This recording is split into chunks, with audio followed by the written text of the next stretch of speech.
Story at 6. A Kaukauna man will spend 11 years in prison for setting off an explosive device inside a Planned Parenthood.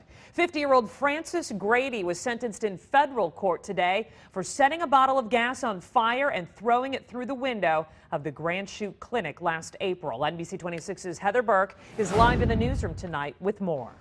Since this is a federal case, cameras were not allowed inside the courtroom. Francis Grady showed little remorse until today.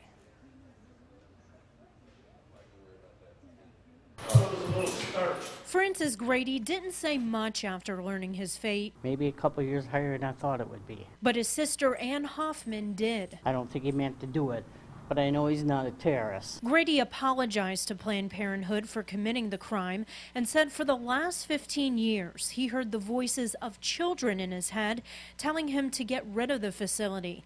Grady said he hasn't heard the voices since the incident because he believes it was an act of God. Despite his apology, the judge and prosecution called this a serious offense.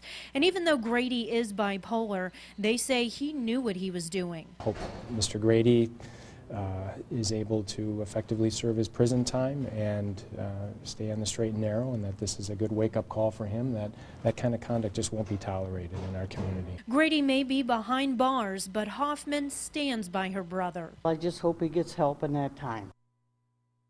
A representative from Planned Parenthood spoke in court calling this an act of terrorism. They hope Grady's sentence will help break the cycle. Now, Grady tells us he plans on filing an appeal. Live in the Green Bay newsroom, Heather Burke, NBC 26.